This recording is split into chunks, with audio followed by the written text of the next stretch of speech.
이제 전번에 이제 말씀드린 게 뭐냐면 이제 마태복음 이제 36장 이제 6장에 있는 말씀, 거기서부터 이제 말씀을 증거했던 건데, 그때 뭐냐면 33절에 너는 먼저 그 나라와 그 의를 해서 구하는 자가 되라 그랬는데, 거기서 그 나라와 그 의, 그래서 거기에서 큰 두 번째 제목이 뭐냐면은 하나님의 일을 하는 자가 되라는 말씀이었어요. 그래서 하나님 일이 무엇이냐 해서 말씀드렸는데, 하나님 일이 뭐냐 해서 첫째는 교회를 파수하는 것이 하나님의 일이었다. 믿어지면 아멘. 그래서 교회를 파수한다, 이 말은 뭐겠어요? 성도들 하나하나를 잘 파수해 나가는 게, 그게 하나님의 일이다. 그래서 성도를 파수하기 위해서 하나님은 교회를, 조직을 만들었어요. 교회를 조직. 그래서 여러분이 이제 교회의 조직을 알고 가야 되는 겁니다. 교회의 조직. 그래서 조직을 모르니까 시험에 들고, 조직을 모르니까 자꾸 딴소리만 하고 있어요. 그래서 교회란 것은 조직이 있고, 사회란 것도 조직이 있고, 군대도 조직이 있고, 나라에도 조직이 있는 거예요, 지금. 그래서 모든 것은 조직에서 움직이고 있는 것이다. 믿어지면 아멘 하세요. 그래서 성도들이, 교회는 조직이기 때문에, 조직은 바로 뭐가서요? 일꾼을 통하여서 조직을 하잖아요. 그래서 교회 일꾼들은 교회를, 성도 하나하나를 지켜가는 겁니다. 이해가시죠? 교회를 지키고 건물을 지키는 거예요. 그래서 교회의 건물을 지키는데, 근데 교회가 입당 예배를 드리는데, 전부 다 마이크 시스템들을 다 이렇게 설치해 놨잖아요. 그런데 피아노니 저런 것들 다 들고 나갔는데도 어느 하나가 붙잡지 못하고 지키지 못한 거예요. 왜 그러느냐? 사람들이 그걸 누가 도둑질해서 가져가는 줄을 몰랐다고. 보세요. 입당 예배 드리면 그게 이미 다 완성 제품이요, 미완성 제품이요. 완성 제품인데 그 때를 사람은 때를 노리고 들어온 거예요. 그래서 그걸 다 들고 나가는데 어느 누가 하나가 이거 왜 들고 나가느냐, 무엇 때문에 들고 나가느냐, 이걸 한마디라도 물어봤어야 될 거 아니야.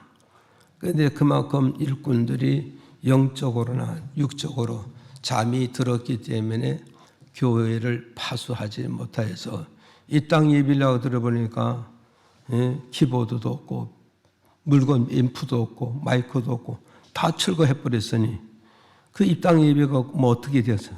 완전 아수라장이 되어지고 말한 거예요. 그렇게 하듯이 성도 하나하나를 일꾼을 씌우는 이유는 뭐냐? 일꾼을 씌우는 것은 하나하나 지켜가는 거예요. 그래서 장로님 한 분이 세례교인을 25명을 지켜가야 되는 거예요.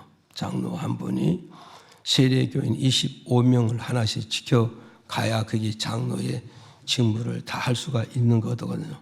그래서 이 교회를 파수하는 것이다. 이게 교회의 일이에요. 그래서 교회라는 것은 당회가 있어요. 당회. 장로님 2분, 목사 1분이라면 당회가 조직이 되어지는 거예요. 당회 조직. 그래서 이게 잘 이루어져요.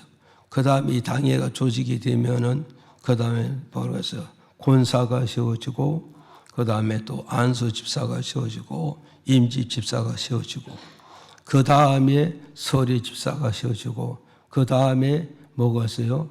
곤찰이 세워지고, 그 다음에 세례 교인이 세워지게 됐어요. 그리고 바로 뭐가 있어요? 이 교인이 세워지는 거예요. 그래서 교회를 다녀도 교회의 행정과 이 교회 조직을 모르고 아무데나 끼어들려고 하는 질서도 없고 조직도 없고 이러면 안 된다 이 말이에요 지금.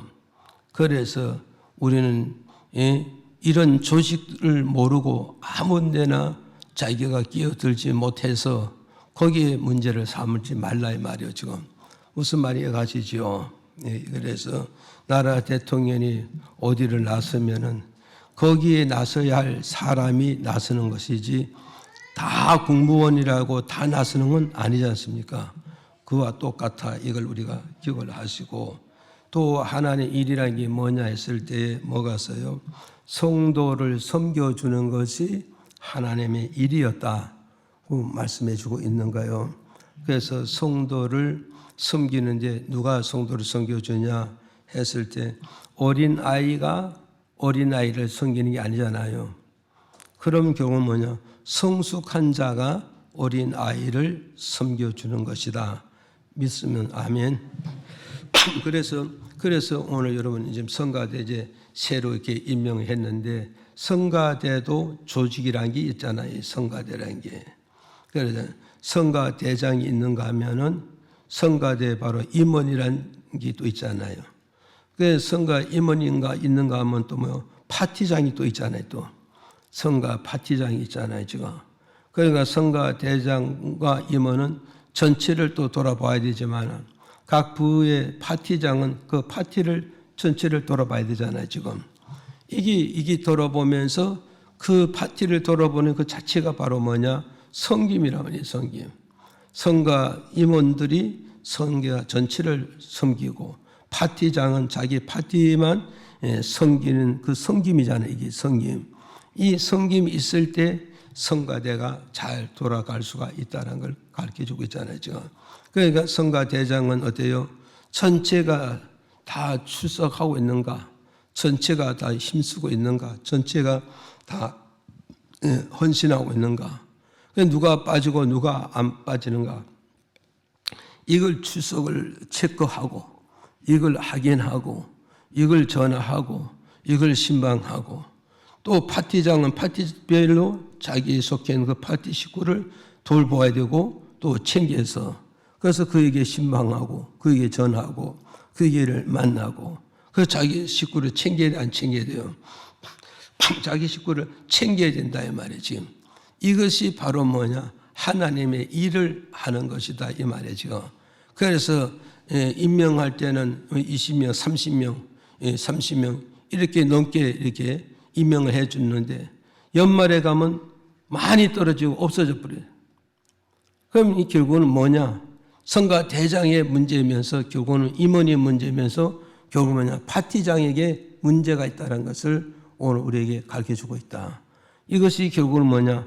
섬김이란 것은 뭐가서 떨어지지 않게 끝까지 그를 잘 섬기고 잘 돌보고 끝까지 확인했더라면은 처음에 준 숫자보다 더 늘어나야 그 섬김이 효력이 있다는 것을 그 섬김의 열매를 맺었다는 것을 우리에게 주는 메시지다.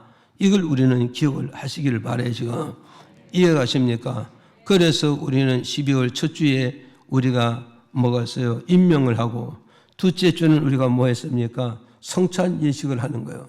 예수님의 살과 예수의 피를 먹고 마시는 것은 무슨 의미가 있어요? 한 해기 동안에 1년 동안 주의 살과 피를 먹고 마시면서 주님 앞에 헌신하겠습니다. 결심과 결단하게 해서 주의 엄숙한 살과 피를 먹고 마시면서 주님 앞에 헌신의 결단을 내렸단 말이에요.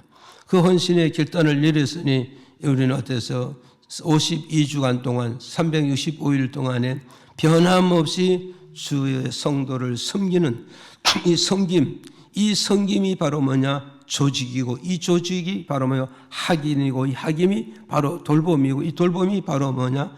뭐가 있어요? 리드하고 이끌어가는 것이다. 이걸 우리에게 가르쳐주고 있는 것이다. 믿어지면 아멘 하세요. 그래서 구역 식구는 구역 식구를 잘 돌보고 잘 이끌어가고 살펴야 된다 이 말이야. 그래야 되는데 구역 식구들을 돌아보지 못하는 것은 구역장의 의무를 상실하고 마는 거예요. 이 상실하면서 그러면서 내 육의 것이 잘 되기를 원하나 잘 되어지는 게 아니단 말이에요. 그 나라를 위해서 네가 먼저 헌신할 때 육의 것이 다 하나님의 복되게끔 만들어 주시겠다는 걸 우리에게 가르쳐주고 있는 것이다. 믿으시기를 바랍니다. 그 다음에 세 번째 뭐였어요? 하나님 일이라는 것이 세 번째 뭐냐? 전도하는 일이 하나님의 일이었다는 걸 말씀을 드렸던 겁니다. 그래서 우리는 하나님 앞에 전도해야 하는 것이다. 이게 하나님의 일이에요. 그래서 왜 전도를 해야 되느냐? 전도해야 할 이유가 뭐냐 했을 때 말씀드렸잖아요. 로마서 1장 14절에서 17절에 뭐요? 복음의 빚을 갚기 위해서 우리는 전도하는 것이다. 말씀드렸습니다. 믿어지면 아멘 하세요. 그래서 이제 친구 목사님이 교회를 개척해 놓고 빚이 빚인 줄을 몰랐다는 거예요. 빚이 빚인 줄을 모르고 카드가 돈인 줄을 모르고 무조건 막 긁어 썼다가 3천만 원 빚을 진 거예요. 지금에도 3천만 원이 크지만 20년 30년 전에 얼마나 큰 돈이요. 그 빚을 갚기 위해서는 이제 교회도 날아가고 집도 날아가고 정말 사람아 헌신할 수 있는 그런 초소에 들어가 가지고 이제 그때는 여자 역할도 없고 남편 역할이 없는 거야. 누가 먼저 집에 들어오느냐에 따라서 이제 그 사람이 밥하고 빨래하고 집을 청소하는 거예요. 남녀가 부부가 나가서 돈을 벌어서 무조건 돈 벌어서 빚 갚는데 올인하고 그리고 하루의 일을 누가 집에 먼저 들어오냐에 따라서 그 사람이 밥하고 빨래하고 청소하고 그리고 애기 하나는 이 집 보냈다가 저 집 보냈다가 그렇게 하면서 그 빚을 갚는데 한 7년 죽으라고 일을 했어요. 그래서 빚 갚느라고 얼마나 고생하는지 몰라. 그래서 그 빚을 다 갚고 나니까는 마지막으로 바로 어디에 갔어요? 마지막으로 제주도에 돈 많이 벌 수 있는 장소가 있다 해서 제주도에 간 거예요. 제주도에 가서 하숙하면서 이제 돈 많이 버는 현장으로 가려고 그랬더니 하숙하는 그 아줌마가 물론 뭐 당신은 전직이 뭐요? 그래서 내가 전직이 목사입니다. 그랬더니 목사가 그래 일하러 돌아오면 되냐고. 그러면서 때려치워버리고 나하고 목회나 하자고. 그래가지고 제주도에서 그 집에서 목회를 시작한 거예요. 거기서 목회가 성공을 해가지고 지금 목회를 잘 해가지고 이제 은퇴해가지고 아들 목사님에게 넘겨주고 목회 은퇴하고 말았어요 지금. 그래서 빚 갚는 게 쉬운 일이냐? 정말 힘든 일입니다. 아멘. 그래서 오늘 저와 여러분 우리는 왜 전도해야 되느냐? 우리는 하나님께 영적으로 빚진 자라는 이 사실을 우리가 정말로 깊이 깨달아야 되는 거예요. 아멘. 그래서 정말 내가 하나님께 빚졌습니다. 정말 나 같은 지인을 살리기 위해서 주님은 내가 죽어야 할 그 장소에 찾아가셔서 나를 대신해서 죽어주셨으니 내가 그 무슨 은혜로 다 갚겠습니까? 그러니 내가 주님의 빚을 갚기 위해서 주님이 죽어주신 대신 그 값을 갚기 위해서 내가 전도 열심히 하겠습니다. 그래서 우리가 전도를 해야 되는 것이다. 이걸 우리에게 가르쳐주고 있다는 걸 믿으시기를 바랍니다. 그래서 여러분이 이제 전도하는 것은 어떻게 해서 빚 갚는 심정으로 여러분이 전도하러 가야 돼요 지금. 그래서 여러분의 빚을 얼마나 갚았냐 이 말이에요 지금. 여러분이 100이라는 숫자를 놓고 안에 10이라는 숫자를 놓고 빚을 얼마나 갚았는가 한번 생각을 해보라고. 100이라는 숫자를 놓고 10이라는 숫자를 놓고 계산할 때 내가 지금 얼마나 빚을 갚아가고 얼마큼 빚이 남았는가. 그래서 바울은 결국은 뭐가 했어요? 이 빚을 갚기 위해서 바울은 뭐냐? 다른 박질을 하면서 빚 갚는데 전심전념을 다했다는 걸 말씀해 주고 있잖아요. 그래서 바울이 내가 달려갈 길을 다 달려갔다. 왜 날마다 달려가고 날마다 달려가고 날마다 달려갔을까?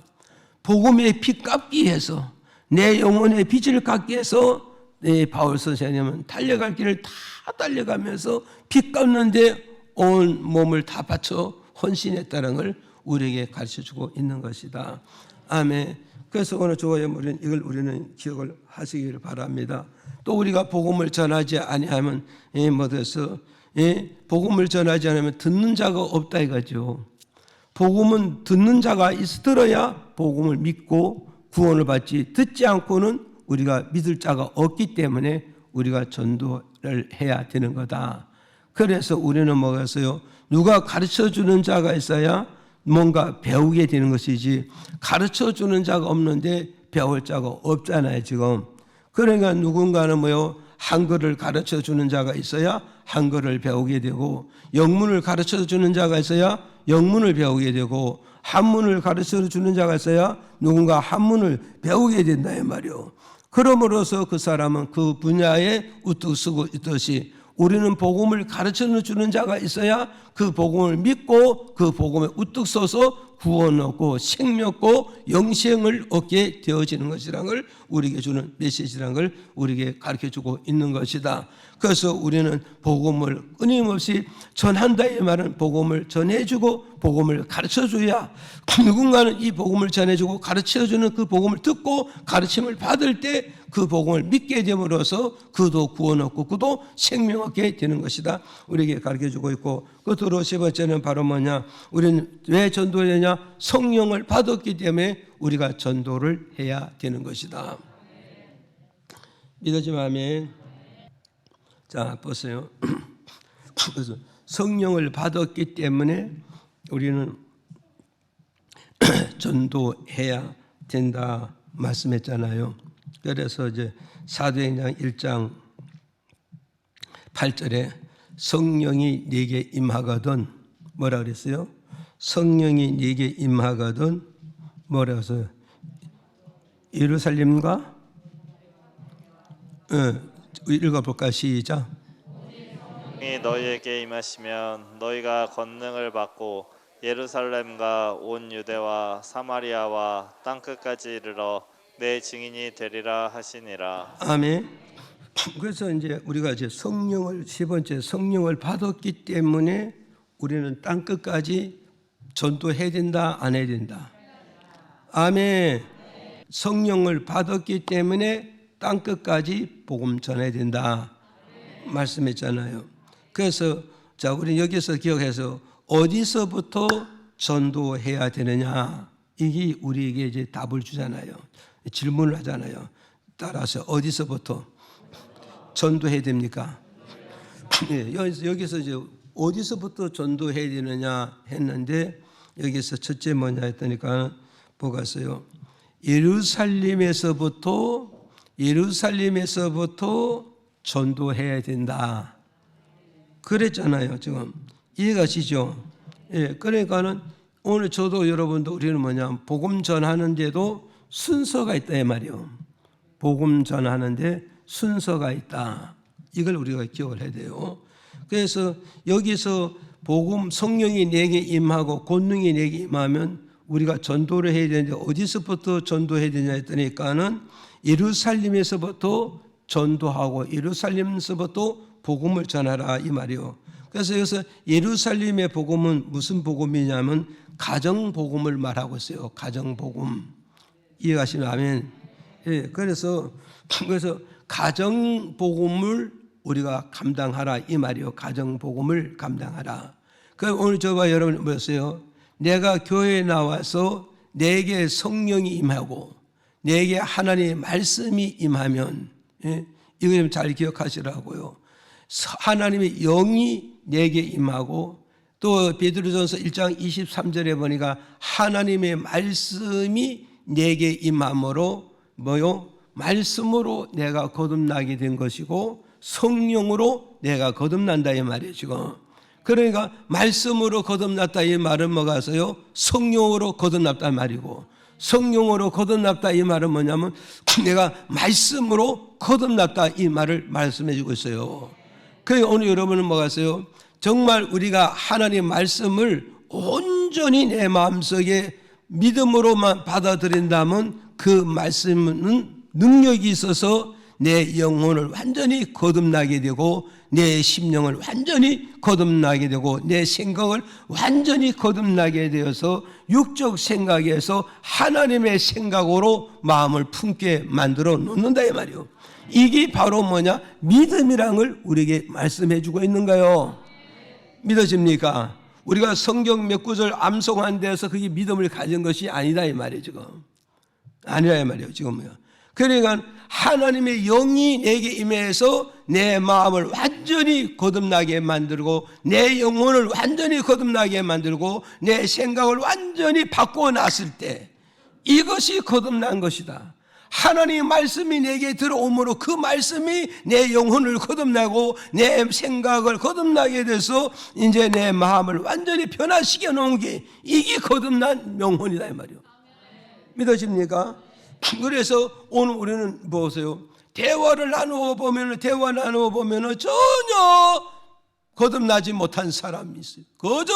그저 육적인 사람이에요. 그저 육적 사람이고 그저 세상적인 사람이에요. 그런데 대화를 나누어 보면요, 육적 사람 같은데 대화를 나누어 보면 그 사람은 정말로 거듭난 자의 삶을 볼 수가 있는 거예요. 성령을 받지 않았는데도 그 사람 말씀으로 말미암아 영혼이 거듭났고, 정말 뭔가 생각이 거듭났고 믿음이 거듭나 있는 것을 우리는 목격할 수가 있단 말이에요. 믿어집니까? 그래서 우리는 성령이 내게 임하면은 우리는 어디서요? 가정 복음을 감당하라, 가족의 복음을 감당하라, 우리 식구들의 복음을 내 한 사람이 감당해야 된다는 걸 이 말씀을 통해서 우리에게 주는 메시지입니다.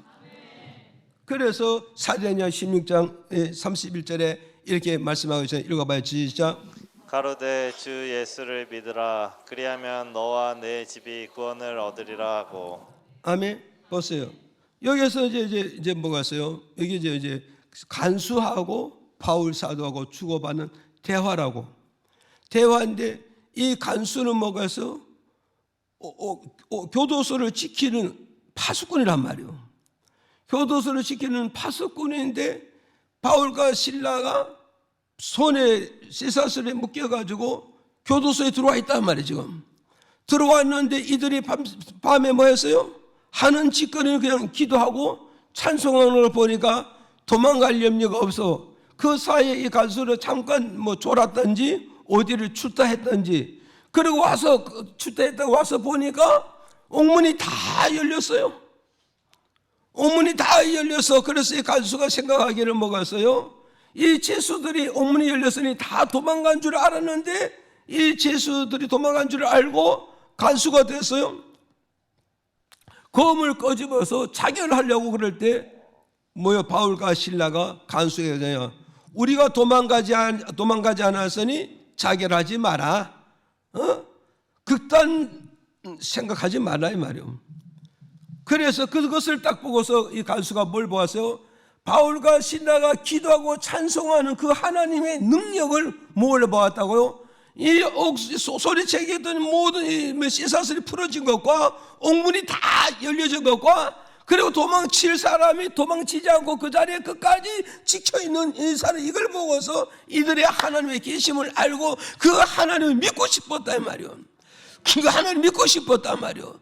그래서 간수가 묻기를 뭐라 했어요? 선생들아, 내가 어찌하여 주 예수를 믿을 수 있을까? 그랬더니 주 예수를 믿을 수 있겠냐? 그랬더니 네가 먼저 예수 믿고 네가 먼저 은혜를 받고 네가 먼저 변화를 받고 나면 네 한 몸이 네 가족에게, 네 식구들에 뭐가 된다? 복음의 빛이 될 것이다. 진리의 빛이 될 것이다. 구원의 빛이 될 것이다. 그렇게 해야 된다면 결국 뭐냐? 내 모든 가족들이, 내 모든 실속들이 다 구원을 얻고 영생하고 속죄함을 받고 하나님의 자녀가 되길 것이다. 이걸 지금 말씀하고 있는 거예요. 그러니까 오늘 우리는 잘 기억하시라고요. 내가 먼저 예수 믿고, 내가 먼저 거듭나고, 내가 먼저 성령 받고, 내가 먼저 변화받고, 내가 먼저 하나님 뜻대로 살아가는 이런 변화가 되어지면은 우리 가정에 뭐냐? 온 식구들 나를 보고서요, 어떻게 나가요? 복음이 우리 가족들 가슴속에 심겨진다는 것을 우리에게 주는 메시지라 이 말이에요, 지금. 그런데 우리는 예수를 믿고서 우리 가정 속의 변화의 모습을 보여주지 않으면 절대 내 남편 예수 안 믿고 내 아내 예수 믿지 않고 우리 자녀들이 절대 예수를 믿을 수 없다는 것을 이 말씀을 통해서 우리에게 가르쳐요. 해요. 네가 먼저 예수 믿고, 네가 먼저 은혜 받고, 네가 먼저 거듭나고, 네가 먼저 변화되고, 네가 먼저 말씀대로 실천에 옮겨라. 어디서부터? 내 가족 속에서부터, 내 가정 속에서부터, 내 부부의 속에서부터 먼저 변화되라 말이야 지금. 믿으시면 아멘. 오늘 우리 이게 참으로 중요한 거예요. 이게 참으로 중요한 거예요. 믿어져요? 믿어져요, 안 믿어져요? 오늘 우리는 뭐겠어요? 교회 와서는 아주 천사 같은데 집에 가서는 완전히 깡패가 돼버린다고. 이렇게 해가지고 어떻게 가정 복음화 시키고 어떤 부부의 복음화를 시킬 수 있겠어요 지금? 이건 절대 아니라 이 말이에요 지금. 이거는 내가 교회에 나와서 말씀 받고 은혜 받고 성령 받아서 하나님의 계심을 알고 신앙 고백을 드리고 내가 변화되야 됩니다. 그 변화된 이 모습을 내가 어디에게? 내 아내에게 보이고 내 남편에게 보이고 내 가족 자녀들에게 보이게 되면 우리 자녀들이 내가 가만히 있어도 내 몸에서 뭐가 나타난다고요? 왜 말을 못해? 말을 못해요. 내 몸에서 예수 행기가 나와야 안 나와야 돼요? 내 몸에서 예수 행기가 슬금슬금 나와야 되는 거예요. 그러면 우리 가족이 예수 행기에 접어들면서 우리 가족이 복음을 하가 된다는 걸 우리에게 가르쳐주고 있는 거예요. 이거 믿어져요, 안 믿어져요? 그러니까 오늘 여러분 이걸 잘 기억하시라고요. 그래서 바울 서세요 그러잖아요. 네가 너와 네 가족이잖아요. 이 말은 너부터 예수 먼저 믿어봐라. 너부터 먼저 거듭나봐라. 너부터 먼저 변화되라. 그러면 네 가정이 너를 보고 네 가정이 복음화가 되고 네 가족이 구원하고 네 가족의 변화를 가져오게 될 것이다. 이걸 우리에게 지금 가르쳐주고 있는 거예요. 그럼 우리가 가정 복음화 시키지 못한 이유는 결국은 뭐냐? 먼저 믿는 아들이 되든지 먼저 믿는 엄마가 되든지 먼저 믿는 아버지가 되든지 먼저 믿는 그 사람이 책임이 있다는 것도 우리에게 지금 말씀해주고 있다 이 말이죠. 이해가십니까? 이걸 우리는 알고 가야 돼요. 그래서 디모데전서 5장 8절에 이렇게 밝혀주었어요. 읽어볼까요? 시작. 누구든지 자기 친족 특히 자기 가족을 돌아보지 아니하면 믿음을 배반한 자요 불신자보다 더 악한 자니라. 자 보세요. 여기서 보세요. 누구든지 친족 특히 자기 가족을 돌아보지 않는 자는 뭐요? 뭐 한 자라? 대답을 못해요. 뭘 배신한 자요? 예, 믿음을 배신한 자요. 은혜를 배신한 자요. 내가 믿는 예수 그리스도를 배신한 자고요. 배신한 자잖아요. 그러니까 오늘 내가 정말로 예수를 안다면, 내가 정말로 구원을 안다면, 정말로 내가 예수님을 통해서 천국의 개성장군같이 입성한다는 확신을 갖는다면 나 혼자서만 천국같이 가는데, 내가 혼자서 천국 가는데 도둑같이 몰래 천국 갈 수는 없다 이 말이에요 지금. 왜 도둑같이 몰래 천국 가려고 그럽니까? 할 수만 있으면 내 이웃을 다 끌고 가지 못한다 할지라도 우리 가족만이라도 내 자식만이라도 우리 부부만이라도 끌고 우리 천국 같이 가야 될 거 아니겠어? 그래 안 그래요? 천국 가는 걸 믿어야 되겠어? 안 믿어야 되겠어? 예? 천국 가는 걸 믿어야 됩니다. 여러분 보세요. 정말 우리가 믿는 예수가 가짜고 짜가였다라면 이게 뭐가 있어요? 6,000년 역사를 끌고 올 수 있어 없어요? 예? 오늘 여기 보면 말씀도 그렇잖아요. 이게 하나님께서 나지 않고 인간에서 났다라면 반드시 무너지거니와 하나님께서 났다면 너희들은 이것이 절대 무너지지 않고 너희는 하나님의 범죄자가 될 수밖에 없느니라. 가말리아는 그렇게 말하고 있잖아요. 이해가십니까? 그러니 오늘 저와 여러분은 오늘 뭐겠어요? 내가 정말로 하나님에게 주신 은혜를 배신하지 않고 믿음을 배신하지 아니하려면은 하나님의 그 은혜를 그 믿음을 보답하기 위해서는 우리는 어떻게 해야 되는가? 내 가족을 전도해야 되고 내 가족을 주님께 끌어내야 되고 내 가족을 믿음에 세워야 되고 말씀에 세워야 되는 게 이게 결국은 뭐냐? 내가 하나님을 올바로 믿고 있고 내가 하나님을 확실히 알고 있다는 증명이 여기 있다는 거예요 지금. 이 증거가 여기 있다는 거예요 지금. 이해가십니까? 이걸 여러분이 아셔야 돼요 지금. 그래서 오늘 보세요. 아주 유명한 목사님이라 할지라도 자녀들이 예수 안 믿는 사람들도 많이 있어요. 유명한 것이 중요한 것이 아니에요. 무명한 것도 문제가 되는 게 아니에요. 문제는 뭐냐? 내가 믿는 이 예수님을 통해서 내가 천국 가다니 확신만 갖는다면 내게 속한 가족은 분명히 다 천국 가게 만들어야 된다.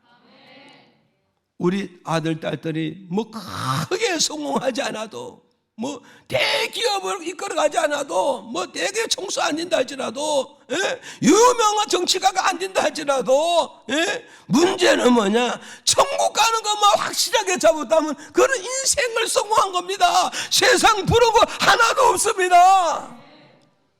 믿어져요? 어떤 목사님이 뭐 딸이 뭐 이렇게 잘 나간다고 자랑해서 내가 속으로 웃었어. 목사 입에서 그것밖에 안 나오냐? 눈에 보이는 그런 자랑밖에 안 나오냐? 목사 입에서 자랑하는 것은 제일 잘할 게 뭐냐? 우리 자녀들이 예수를 잘 믿느냐 안 믿느냐 이게 최고지. 믿어지면 아멘 하세요. 정말 우리 성도 여러분, 정말 우리가 자랑할 것이 무엇입니까? 우리 자녀들이 예수 잘 믿으면서 성공했다면 얼마나 좋겠어. 예수도 안 믿으면서 성공은 무슨 의미가 있고 무슨 가치가 있어. 이 뒤에 지금 말씀 나옵니다. 그래서 오늘 저와 여러분, 우리는 기억하셔서 우리는 주님 앞에 받은 은혜를, 받은 축복을, 받은 건강을 배신하지 않기 위해서는 우리는 어떻게 하세요? 내 가족을 정말로 돌아봐야 돼, 안 돌아봐요? 우리 가족 하나하나가 믿음의 길로 돌아오고 있는가? 정말 믿음의 길로 돌아오고 있는가? 정말 말씀의 길로 돌아오고 있는가? 주님과 접촉하는 길로 돌아오고 있는가를 우리가 이걸 한번 돌아볼 수 있고 믿음을 배신하지 않고 하는 은혜를 배신하지 않는 은혜에 젖어서 은혜의 삶을 살 수 있는 이런 믿음의 길을 걸어가야 되잖아요. 지금 이걸 우리에게 말씀해 주고 있잖아요. 그래서 마태복음 5장 15절에 한번 볼까요? 시작. 사람이 등불을 켜서 마을 아래 두지 아니하고 등경 위에 두나니 이러므로 집안 모든 사람에게 비치느니라. 자 보세요. 사람이 등불을 켜서 말 아래 두지 않고 등경 위에 두라니 그러므로 뭐였어요? 등불을 어디서 비춘다고? 집안 모든 식구들에게 빛을 비춘다 안 비춘다? 집안 모든 식구들에게 빛을 비춰. 사람이 등불을 켜서 말 아래 두지 아니하고 등경 위에 높은 곳에 두어 가지고 우리 식구들의 온 식구들에게 다 이 빛의 혜택을 받게끔 등경 위에 둔다 이 말이. 등경 위에 둔다. 보세요. 등불을 켜가지고 자기 혼자만 보려고 이렇게 구석에 이렇게 숨겨놓고 자기만 이렇게 보는 게 아니라 높은 곳에 가서 이 발사체가 넓게 펴져가지고 우리 가족들의 이 빛이 다 영향이 가게끔 다 비춰게 한다 이 말이에요 지금. 그러니까 오늘 여러분 이걸 기억하시라고요. 보세요. 이 말은 이제 뭐 연세에 많으신 분들은 알지만 말은 뭐가 있어요? 옛날에 쌀 재는 거 한 말, 뭐 두 말, 10마리면 한 가만인가요? 옛날에 그랬잖아요. 그러니까 이 말을 그러니까는 우리가 등불을 켜서 말 아래 두지 말아야 말이에요. 말 아래 두지 마라. 이 말이 무슨 말이냐면 보세요. 예? 이게 보세요. 말 아래 두지 말아야 말이야. 등불을 켜서 말에 덮었지 말아야 말하면 말은 아까 뭐래서 쌀 되는 기구잖아요. 그러니까 이 말은 뭐냐? 쌀이라는 이 쌀은 뭐냐? 물질이라는 물질. 그래서 교회에 와서는 은혜하고 아멘하고 믿음하고 집에 가서는 물질 때문에 믿음을 푹 덮어놓고 말라 이 말이야. 무슨 말씀 이해가십니까 지금? 정말 이 복음의 빛이, 말씀의 빛이, 은혜의 빛이 정말 가정의 물질 때문에 딱 덮어버리면 가족이 구원 못 받는다 이 말이에요 지금. 그러니까 우리 예수 믿고 은혜로 하나님의 은혜로 하나님의 축복으로 하나님의 은총으로 말미암아 복음의 빛을 물질에 가리지 말고 물질에 짓밟히지 말고 물질 이에 두는 자가 되어야 결국은 가정 복음화시키고 가족의 은혜를 세우고 가족을 믿음에 세우고 가족을 영생에 세울 수가 있다는 걸 우리에게 주는 메시지란 말이죠. 믿어집니까? 그러니까 우리는 뭐요? 가정에 가서는 그저 돈이야. 그냥 그저 돈. 믿음도 없고 말씀도 없고 은혜도 없고 하나님도 없고 예수도 없고 그저 돈이면 최고의 돈. 이러니까 남편이 교회 안 나와요. 그저 돈만 벌어오라고만 아까 쓰니까. 그러니까 남편이 교회 안 나와. 네? 교회 안 나오는 거예요. 그래서 속으로 뭐라 그래서 너는 교회 가서 무슨 말씀 듣고 왔냐? 한노희 목사님 맨날 돈 얘기만 하더냐? 그게 아니거든요. 그게 아니라고 말이에요. 이해가십니까? 그러니까 오늘 우리는 뭐죠? 정말 우리가 천국 가려면요 하나님이요, 하나님이요 날아가는 새도요 심지도 않고 거두지도 않지만 때를 따라 다 먹이시고 입히시고 살리신다 하지 않습니까? 마태복음 6장에 그렇잖아요. 그러니까 너희들이 참새보다 더 귀하지 않느냐? 너희들이 들어있는 백합보다 더 귀하지 않느냐? 어찌 너희 천부께서 먹이지 않고 입히지 아니하시겠느냐? 먹고 입는 것은 하나님의 때를 따라 다 입혀주고 먹여주고 터니까 염려하지 말고 너희 하나님만 잘 믿으면 하나님 다 입히시고 먹이시고 길러주시니라 하셨잖아요. 그러니 오늘 우리는 이걸 우리는 기억을 하시고 정말 우리 모든 가족 앞에 가서 복음 전하기 위해서 뭐 가세요. 정말 한 주간 여러분 집에서 교회 와서 예배 드리고 은혜 받고 집에 가서 한 주간 동안에 찬송 몇 번 하고 있어. 찬송 몇 번 하고 있어요. 어떤 분은 아주 한 주간에 찬송을 사는 분도 있다고 그러는데 어떤 분은 2번 부르고 있다는 사람도 있어. 그런데 그것도 내가 그래서 그렇지 한 주간에 2번 부르는 것도 참 대단한데 어떤 분은 한 번도 안 부르는 사람도 있다네요. 한 번도 안 부르는 사람도 있다고 그래요. 그러는데 집에 가서 믿음에 대해서 말씀에 대해서 은혜 나누는 시간이 한 번도 없다는 거예요. 이렇게 하지 마세요. 여러분은 가정에서 맨날 돈 얘기하지 말고 갯돈 얘기하지 말고 그런 얘기하지 말고 믿음에 대해서 말씀의 떡을 띠면서 말씀의 빛을 비추고 믿음의 빛을 비추고 은혜의 빛을 비추고 간증의 빛을 비출 때 우리 가족이 자꾸 믿음을 얻고 은혜를 받아서 자꾸 성장하고 발전하면서 변화를 시키면서 더 믿음을 삼하고 은혜를 삼하고 예수를 더 가까이 나올 수 있다는 것을 우리에게 주는 메시지란 말이에요. 이해가십니까?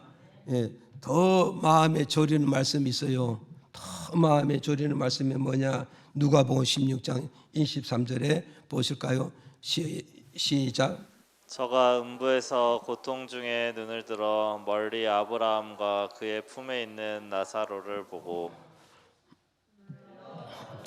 아버지 아브라함이여 나를 긍휼히 여기사 나사로를 보내어 그 손가락 끝에 물을 찍어 내 혀를 서늘하게 하소서. 내가 이 불꽃 가운데서 고민하나이다. 자 보세요. 여기서 보세요. 여러분 잘 기억하시라고. 얼마나 여기 슬픈 이야기인가를 여러분이 기억하시라고요. 여러분이 보세요. 여기 아브라함하고 거지 나사로 이야기입니다. 이거는 뭐요? 가족 관계가 아니고 남남의 얘기예요. 남남 얘기입니다. 그런데 부자는 이 세상에서는 큰 소리 치고 떵떵거리면서 잘 믿고 잘 먹고 잘 입고 호화호식하면서 살았지만 거지 나사로는 정말 예수 믿기 때문에 이 땅에서 천하 보이고 가난해 보이고 정말 못 사는 사람으로 보였다 이 말이요. 그런데 어느 날 한날 한시에 죽었어. 죽었더니 이 거지 나사로는 어디 갔어요? 하나님에 가서 아브라함은 뭐냐면 품에 안겼다 이 말은 하나님을 상징하기 때문에 하나님의 품에 안겼다 그러고 부자는 한날 한시에 죽어서 어디 갔어요? 아브라함의 품에 부는 게 아니라 어디 음부의 세계에 들어갔다는 거예요. 음부의 세계 나오죠. 음부의 세계에 들어갔는데 그랬는데 여기서 우리는 기억하시라고요. 음부의 세계에서 뭐 했던 사람은 뭐 했다고요? 고통 적었다 안 적었다? 예? 보세요. 저가 음부에서 고통 당하고 있어요? 안 당하고 있어요? 예. 자, 이랬을 때 같은 동네에 살았을 거예요, 분명히. 부자도 나사로도 같은 동네에 살았는데 정말 죽어서 보니까 나사로가 부자를 보고 부자가 나사로를 봤다 안 봤다? 나사로를 보고 그랬잖아요. 아브라함 품에 있는 나사로를 누가 봤다고요? 부자가 보았다는 거예요. 부자가 보았다는 거예요. 그럼 이 역설적으로 해석하면 뭐요? 나사로도 누구를 봤다는 거예요? 부자를 보았다는 거예요. 부자를 보았다는 거예요. 그러면 우리 생각하자고요. 우리가 누구나 할 것은 이 땅은 영원한 게 아니기 때문에 우리는 누구든지 이 땅은 한 번 죽는 것이 하나님이 정해진 법칙이라고 우리에게 밝혀주잖아요. 그러면 우리는 결국은 뭐가 있어요? 죽음은 결국은 뭐냐? 믿는 자는 천국이요 불신자는 음부로 가야 되는 것이 하나님이 정해진 법칙이고 성경과 진리의 법칙이라 이 말이요. 그렇잖아요. 법칙이잖아요. 그런데 법칙인데 여기에 가서 어떻게 갔어요? 나는 몰래 예수 믿고 조용히 믿고 감춰가지고 예수 믿어가지고 나는 천국에 탁 가가지고 호화호식하고 쫙 있는데 우리 아내는 예수를 안 믿어가지고요 고집만 예수 안 믿어가지고 지금 저 부자같이 어디요? 어디 갔다고? 음부에 들어가가지고 거기서 지금 뭐 한다고? 고통 중에서 허부적거리고 앉았어요. 고통 중에 막 허부적거리는데 내가 그거 보고 있어? 지금 안 보고 있어? 에? 보고 있는데 이 얼마나 비극적인 사건이기 지금 얼마나 슬픈 사건인가를 우리가 한번 연상을 한번 생각해보라 연상시켜보라고요. 이 얼마나 이 비극적인 사건이겠어요 지금.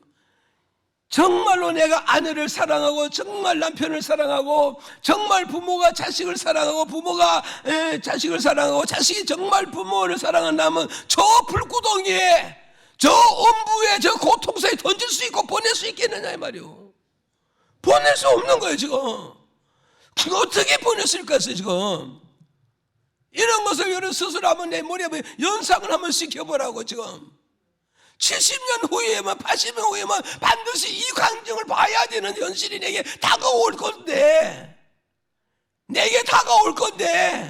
이 광경을 한 번만 보고 끝나는 게 아니라 영원토록 서로 보아야 되는 이 광경을 볼 건데 어떻게 할 것이다 이 말이에요 지금. 이거 어떻게 좌편과 우편이 이렇게 갈라져 있는데 여기는 천국이고 여기 지옥이라 그러는데 어떻게 볼 것이냐 이 말이에요. 이걸 지금 울어도 안 되고 애써도 안 되고 눈물 흘려도 안 되는 것이 좌편과 우편이 갈라진 현실이고 사건인데, 보고 있는 사건인데 어떡할 거냐 이 말이야 지금.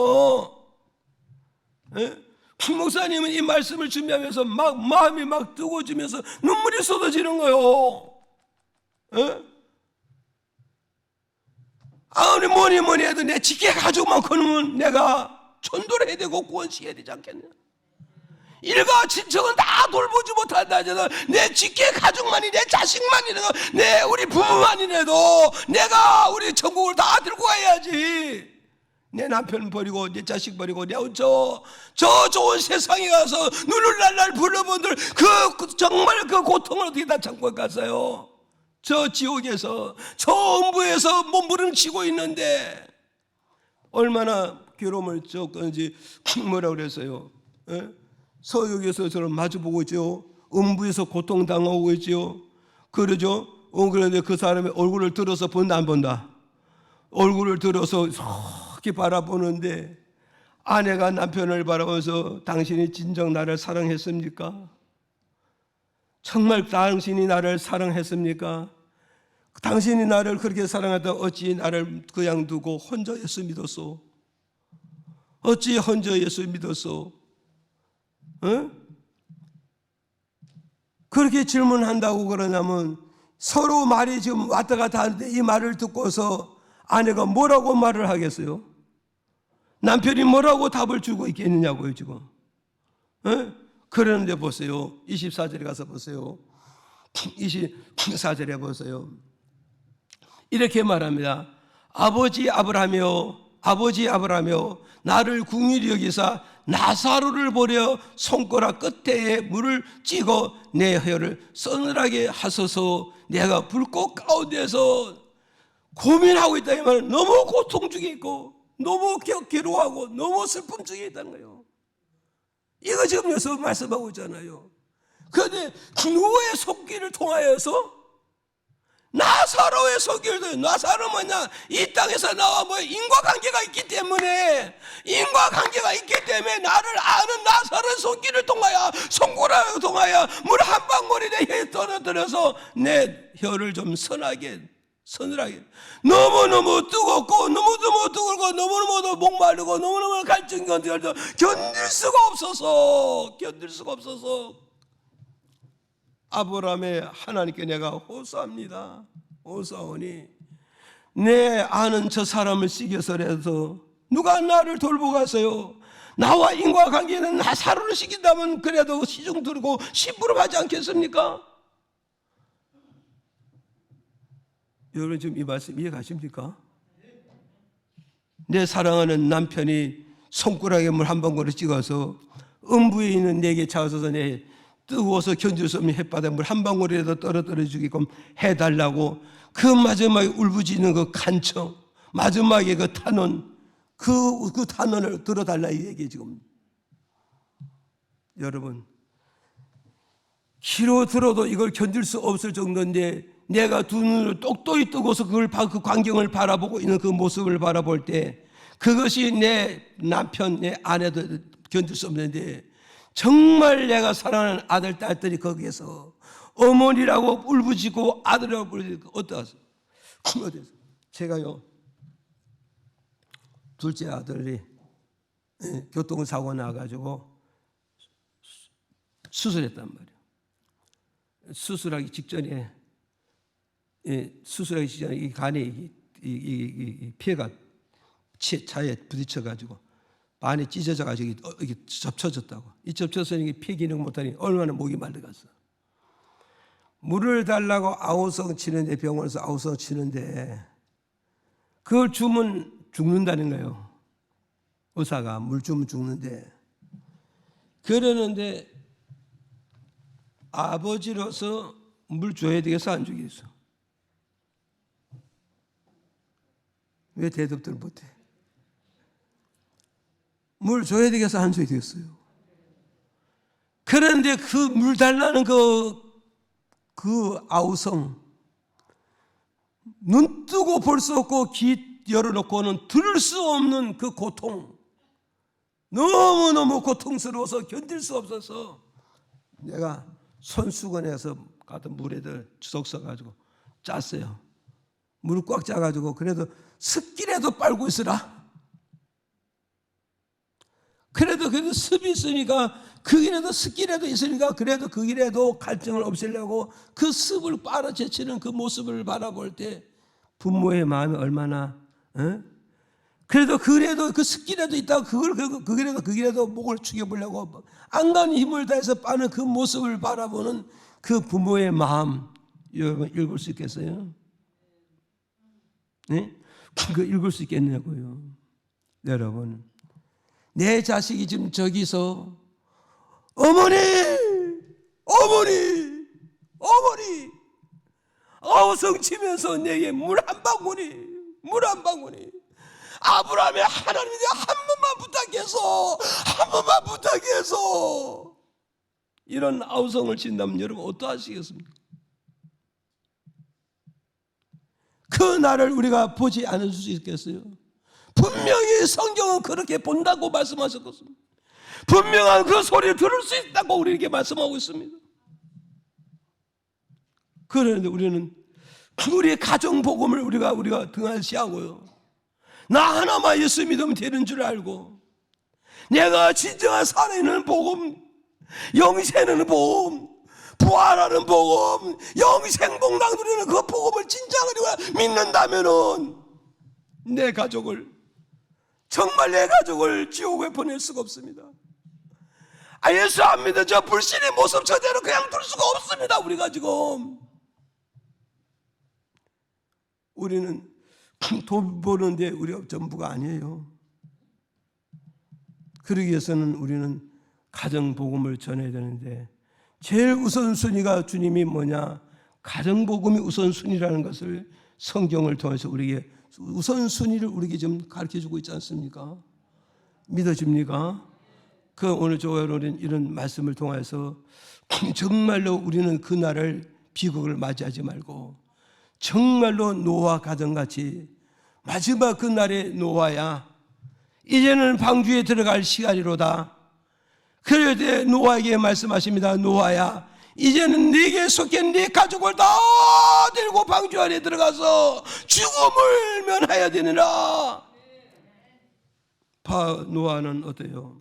마지막 그날에 노아가 방주에 들어가는 그날에 120년 동안 믿음 생활했던 거 120년 동안에 방주 지었던 그 희생과 헌신이 마지막 다 뛰어들어 노아야 방주 들어가는 그날에 노아는 믿음 생활의 보람을 느끼지 않았겠어요? 믿음이라는 게 무엇인가를 바로 그날을 통하여서 이 노아는 진실이 뭔가를 참으로 깨닫지 않았습니까? 그러면서 노아는 방주는 스스로 올라가면서 땅에 있는 많은 백성들을 울부짖으면서 정말 다 물에 수장되는 그 모습을 바라볼 때 노아는 뭘 했어요? 끝까지 내 가족을 챙겼다는 것이 너무나도 고맙고 감사하지 않겠습니까? 오늘 저와 여러분 우리는 뭐니 해도 온 인류는 복음 전하지 못한다 할지라도 내 가족만이 챙겨서라도 우리가 복음화를 시켜야 됩니다. 이것만이 우리가 하나님 앞에 올바로 갈 길이라는 것을 기억하시고 우리 가족을 해서 정말로 눈물을 흘리면서 가슴치며 기도하여서 가정복음화 시키는 저와 여러분이 23년 한 해가 되기를 주 이름으로 축복을 드리겠습니다.